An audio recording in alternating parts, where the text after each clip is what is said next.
Good afternoon. Welcome to the UNC-TV All-Staff Meeting. I am here today to tell you about a new and exciting volunteer program that we are planning on implementing here at UNC-TV. We are working on becoming a service enterprise organization. A service enterprise organization is an organization that leverages volunteers and their skills to successfully deliver on our social mission. Take a look at this brief video to learn more about it. So you're sitting at your desk, and you're reviewing your list of tasks for the day. With each hour that passes, you mark one task off, and yet two more appear. You talk with your team, you talk with your boss, and everyone is having the same problem. As you look at your to-do list, you worry that you're not spending your time efficiently. Some of your responsibilities are foreign to you, and you feel like you're building a bicycle and riding it at the same time. Next month, you have to complete your department's annual budget.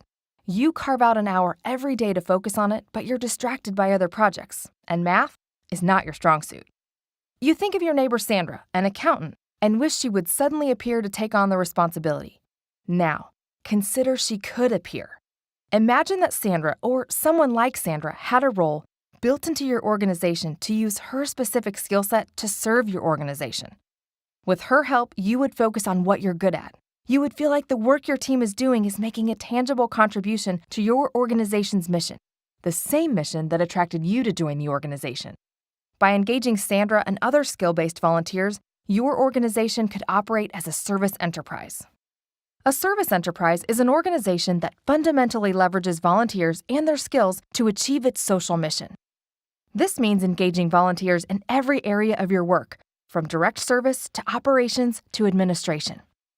Research conducted by TCC Group and Deloitte demonstrates that nonprofits operating as service enterprises outperform peer organizations on all measures of organizational capacity, thereby allowing these organizations to more effectively address community needs and operate at almost half the median budget. When an organization leverages volunteers and achieves an effective volunteer management model, not only do they lead and manage their organizations better, but they are also significantly more adaptable, sustainable, and better resourced to do their work, and therefore able to sustainably go to scale. The overall goal here is to transform our volunteer program by recruiting volunteers differently than we're accustomed to and seeking individuals with specific skill sets and utilizing them as unpaid professional staff. Yes, you have a question? I think that's great that we're bringing on volunteers, but if they're unpaid professional staff, it sounds like I may need to be worried about being replaced. Oh, absolutely not. This program is designed to help our current staff better utilize the skills that they have and expand their reach. We're going to use the volunteers and their skills as additional staff, so the current staff will be more innovative and more productive in their jobs. You do not need to worry about losing your job. In order to accomplish this transition to a service enterprise organization, we'll need to conduct a needs assessment for each department. What that would involve is asking each department, employees, staff, supervisors, to consider what their ideal dream team would look like. What that means is, how many volunteers would you like to have? If you could have an ideal staff, what would that look like? 3 major gifts officers, 2 event planners, etc. Whatever it looks like, we want you to know about it. Yes, another question?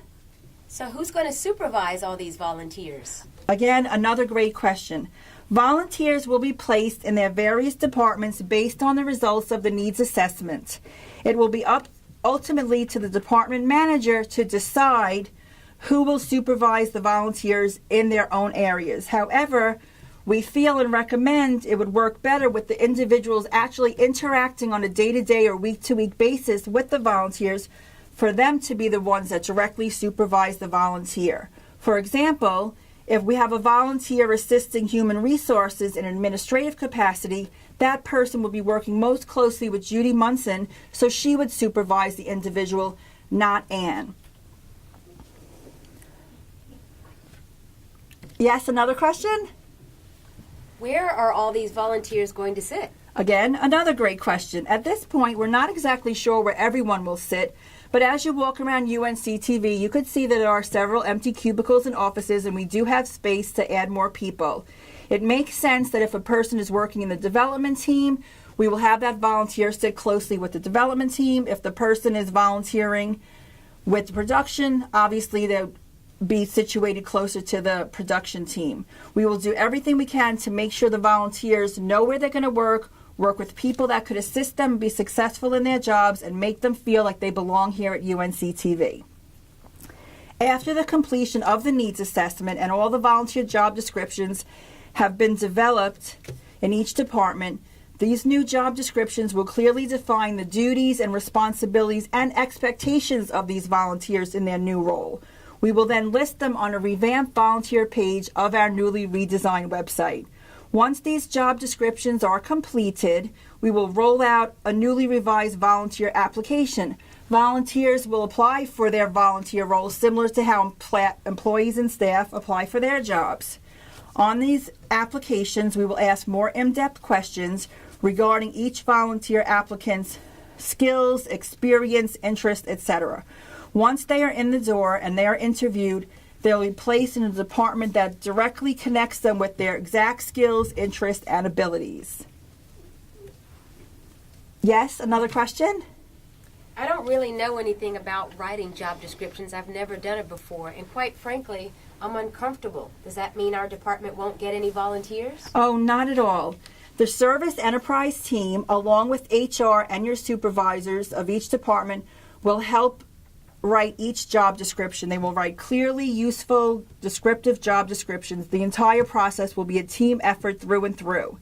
In addition, to ensure success with our new volunteer program, we will also create a detailed volunteer handbook. We will also have orientations for the volunteers similar to a new staff onboarding orientation, so they will feel at home and have all the information they need from their very first day on the job.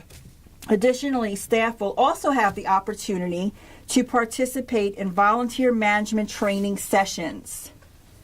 Yes, you have a question? I've worked with volunteers for years here at UNC TV, so I don't really think I need volunteer management training. Is that mandatory? Well, actually, if you are dealing with a volunteer and having interaction with them on a daily or weekly basis, volunteer management training will be recommended for all of those staff. Even if you've worked with volunteers for years, everyone could use a refresher course from time to time.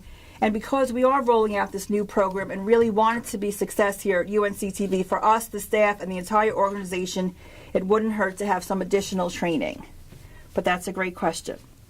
So together with the UNC TV senior leadership and the Service Enterprise team, we hope that you're as excited about this new opportunity as we are. We are going to make many positive changes to our volunteer program, and the results are going to be well worth it from both the financial standpoint and, more importantly, an efficiency standpoint. In fact, research indicates that for every $1 invested in a volunteer engagement program, the return for organizations are $3 to $6. That sounds like a great deal and something we're looking forward to. We will be sending out more information in the weeks to come regarding this program, but in the meantime, if you have any questions, please feel free to contact the Service Enterprise team, myself, Kimona Herring, and Judy Munson. Thank you.